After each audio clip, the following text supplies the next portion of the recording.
What's up, Pitt fans? Welcome back to another Pitt mailbag here on the Post-Gazette Sports Now YouTube channel. I'm Noah Hiles. It's a solo show here as we just wrapped up Memorial Day weekend. Hope everyone had a great weekend and had a nice and safe time, and also, paid their respects to the many brave men and women who paid the ultimate sacrifice to keep our nation as great as it is.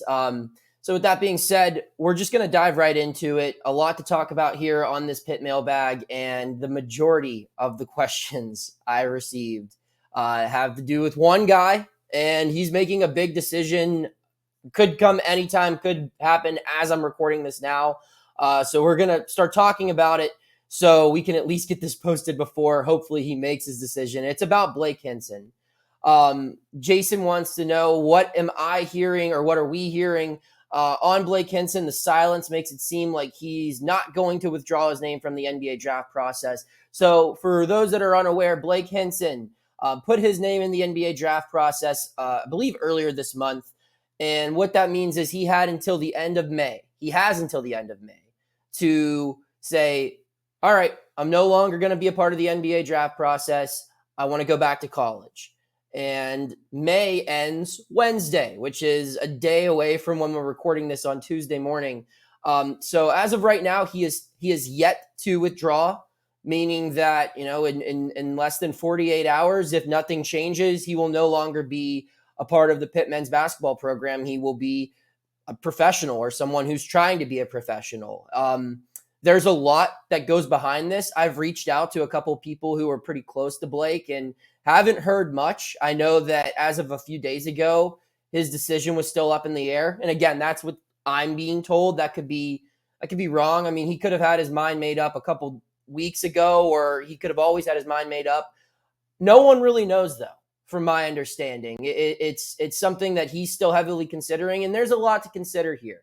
Now, at surface level, everyone thinks, well, he's not going to be a first-round pick. What in the world would he want to go pro for? Well, there are some variables that, when you consider where he stands as far as his age and everything, this is a deeper decision than maybe it seems to be on the surface level. This guy's 24 years old. Oh, he'll be turning 24, in December. That would make him a very young, or a very old, rookie in the NBA. Most NBA rookies are 19, 20 years old. 21's considered pretty old for, most NBA rookies. Turning 24 in your rookie season, that makes you a pretty old NBA rookie. And if he were to come back for another year at Pitt, he'd be 25 at the beginning of his NBA career. That's tough. I'm not sure that there would be much he could achieve in one final season at Pitt that would kind of outweigh that age thing he's going up against. Everything that I've read has Blake as somewhere between, a low or a late second round pick, one of the, final picks in the second round. There's only 2 rounds in the NBA draft, or an undrafted free agent. And that's tough. You if you're Blake, you'd obviously like a pretty good guarantee that you're going to hear your name called if you're going to leave college for it. But will him having, say he comes back to Pitt and he's an All-American, well, does that make him any more of an attractive draft prospect, considering that he's going to be 25? What could he really change and show on his game tape that would make people ignore all of that? I think that most people by now have a good idea of the type of player they're getting from Blake Hinson. Someone that I think could probably find his way onto an NBA roster if he gets put in the right place and gets the right breaks. But is he going to be a first-round pick if he has a perfect season next year at Pitt? I don't know. And maybe if he's hearing that, then yeah, he does come back. I don't think he's going to be a first-round pick this year, or probably not even a second-round pick. But if he feels that if he can come back to Pitt, play a great season, and as a result he'll get drafted, then it's worth coming back.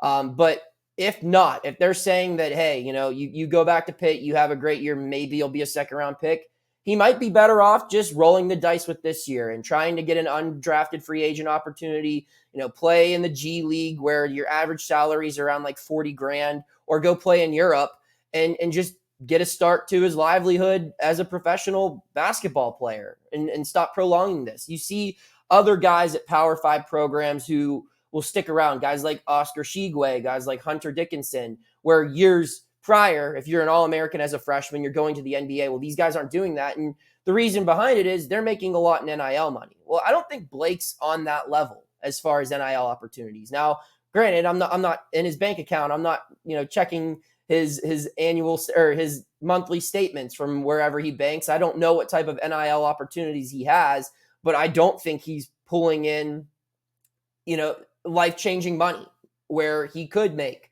a good salary if he were to go play in Europe, or he could be on the precipice of life-changing money if he gets a G League opportunity and does well there and earns a shot at the NBA. So I don't think the money's great enough at Pitt for him to want to stay simply for NIL reasons. I think he loves Pitt. I think he loves the program, and he's grateful for everything that it provided him with in this past year. But he's also got to think about himself, and that's a tough decision to make. If he comes back to Pitt for another year, how much could that help him? And if it's not going to really help him at all, do you really want to just put yourself in the same spot you're in currently another year down the road? If that's what you're looking at, then maybe it is the best option to go elsewhere. Who knows, though? I'm not going to pretend to be the Blake Hinson whisperer. We'll definitely report it when it happens, but it's certainly interesting that it's come this far down the line as we're recording this, or as I'm recording this Tuesday morning, and we still have no news. So hopefully I don't have to re-record this.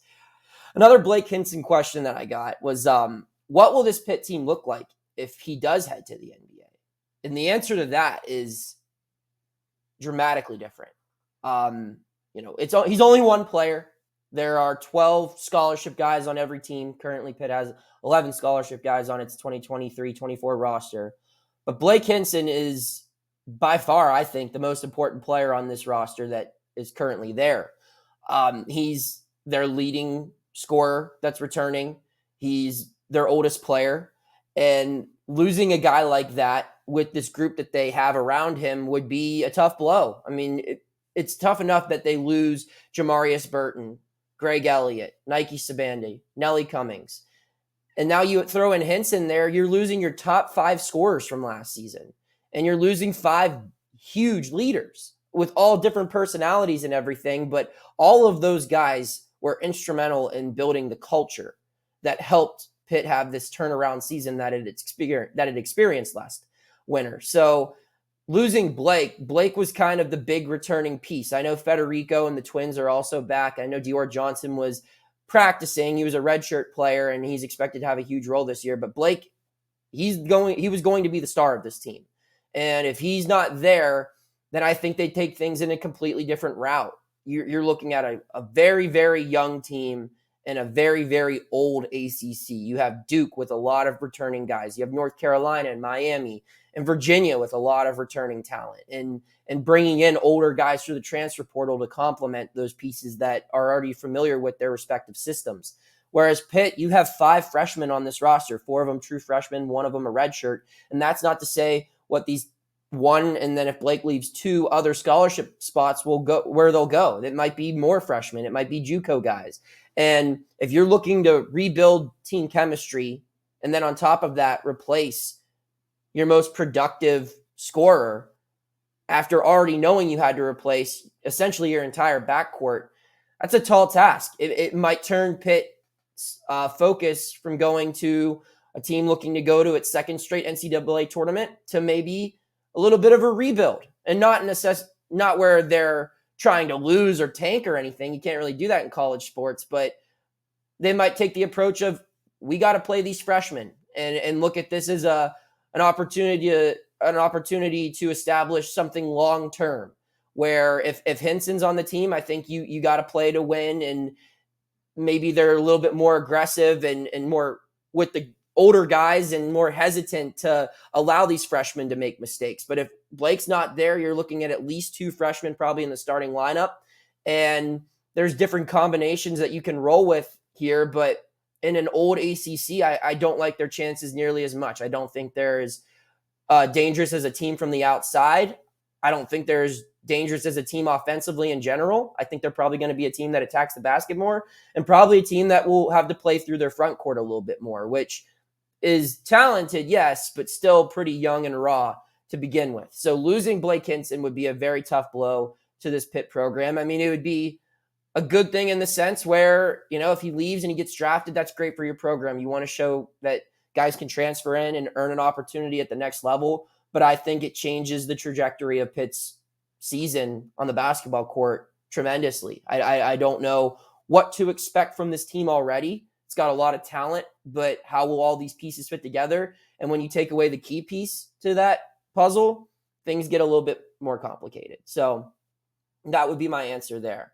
We switch over to football now. Brett wants to know who or what is the most important official visit Pitt football has scheduled for June? That's a really good question. Pitt, to my knowledge, has like 20 or maybe even 30 or more official visits scheduled for this upcoming month. June's a big month, and Pitt's already had a very strong start to its 2024 recruiting class. I believe it ranks number 19 in the country in Rivals right now. It has a pair of 4 stars and I think 11 3-stars with verbal commitments so far. They're really ahead of schedule compared to a lot of other teams. They're one of the better ACC recruiting classes. And like I said, nationally, I mean, being top 25, that's always good. But they have a really big opportunity to take that next leap this month. I from my count, they have at least 6 4-stars coming to campus for their official visit this year. All of those 4-stars, I think Pitt is somewhere in their top 5 or top 10 or whatever they've announced. So that's big. And if they can land a couple of them, that's going to take their class status to the next level. You're looking at top 15, maybe even top 10, if you can land multiple 4-stars. There's a couple of guys I have my eye on. Someone like Yassine Willis, the running back from New Jersey. I think he's the number 1 player in the state of New Jersey for the class of 24. That would obviously be a huge addition. But the guy that I have my eye on for Pitt, and perhaps this is local bias. Everyone knows I love the Whippeal, but Cameron Lindsay, the Aliquippa linebacker, I think would be a huge get for Pitt. Simply because, for multiple reasons, actually. One, he's a very good football player. I mean, you want a guy who could come in and provide a spark, and he has that athleticism. He was an all-state basketball and football player this past year. He's got Power 5 offers from all over the place. I know Penn State and West Virginia are really interested in him, as are a whole bunch of other, ACC schools or mid-major schools.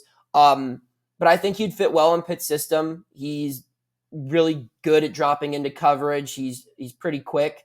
But also what Lindsay represents would be a big win in the Whippeal, which Pitt hasn't really had when it comes to the top tier guys. I think Fitzsimmons was a big win. You could point back to other guys like Dayon Hayes. But really, the marquee Whippeal prospects out of high school recently, they've all been won over by Penn State. You look at Quentin Martin, you look at Specca from Central Catholic, and Wade from Clarendon. But there's a couple of other kids even more recently. Pitt needs to start winning the Whippeal guys again. And they're getting them through the transfer portal after they go elsewhere and then come back. But being able to get them right out of high school, that's a good precedent to sit. And it shows, I think their credibility has been reestablished, where it was lost, I think, in the last 5-10 years because of the mediocrity, the program experience during the Todd Graham, the Paul Christ timeline. But with the stability that Narduzzi has been able to establish here, you're starting to see them be able to get better recruits throughout the entire state. You're starting to see Whippeal guys come back and transfer back in, the MJ Devonshires, the Phil Jakovics, the Donovan McMillans, the Derek Davis Jr.'s. But being able to get those guys out of high school is huge. Aliquippa, obviously, great history with its guys going to Pitt. You can name a whole bunch of them, including guys on the current roster. And I know Cam Lindsay's close with some of those guys, like the MJ Devonshires. I know that he's close with those guys. So winning him over would be good. Linebacker's also just a position that Pitt's pretty thin on after this year. They have 3, 4, maybe even 5 seniors that you could see in a rotation. But after that, their depth is pretty thin as far as experience goes. So you get a player like Cameron Lindsay, a 4-star guy, a nationally rated recruit, he could come in and provide an immediate impact. Or you're looking at someone who maybe would only have 1 year of development before he's on the field as a starter, as opposed to other position groups where you're looking at 2-3 years of sitting on the bench or becoming a rotational guy before you can truly provide an impact. So getting a local linebacker, I think, would be huge for the Panthers. So his official visit, which I believe is the second weekend of June, is a big one. So that's one I would keep an eye on for all Pitt fans here. And on that note, Phil wants to know who's a local player, football or basketball, that you think Pitt should be recruiting more heavily. We'll go with one for both, and I'll stick with Aliquippa. Call me biased, I guess, but again, I think if your strategy is get the best player on Aliquippa's football team, it's not a bad strategy if you've been paying attention to what that high school does on the field and what that high school does when it comes to producing high-end talent at the collegiate and professional level. Tyquay Hayes, the running back, Tyke is what he's known as, four-star guy, top, I think, 100 or 200 player in the country for his class. I believe a top 10 player in the state of Pennsylvania for the class of 2025. So he would be a junior in this upcoming fall. He's already had a Pitt offer. He's had one since his freshman year, but I think that Pitt should make a stronger push for him. I think landing Cameron Lindsay might be a good start to get him. It's going to be hard. I know his uncle, Terry Smith, coaches at Penn State. That was his first Division I offer. So I think that that's probably the leader in the clubhouse, but I don't think it's impossible. I don't think that just because he has a relative on a staff that he's going to go there, where I think that he knows, with the guys that Penn State has brought in recently, he probably has a better shot to play at Pitt earlier. And Pitt's offense is more conducive to running backs. I think it's without argument that you could say, look at how Pitt runs the football. Look at the offensive linemen that they have. You're probably going to have a better shot at earning an opportunity at the next level here as opposed to Penn State. And that sounds crazy, I know, because Penn State's had so many running backs recently going to the NFL. They have two of the top running backs in the NFL now as alumni with Saquon and Miles. But I just think that the current system, with what you have with Penn State, with the quarterback that they're going to have for the next couple of years, with the way I think they're going to probably throw the ball more than they run it, and running back isn't going to be as big of a spot, where at Pitt, as long as Cignetti's the offensive coordinator here, your running back is going to be the key to the offense. And you get a guy like Tyke Hayes, he could come in and be a big-time player. So that would be my pick for football. I would like to see, if I'm a Pitt fan and I had to pick one guy, I think that would be the one to go after, is go all in on Tyke Hayes, which could be the case. I know he's been on campus a couple times already for unofficial visits. The other player, we'll go for basketball now. I'll go with Alir Malouk.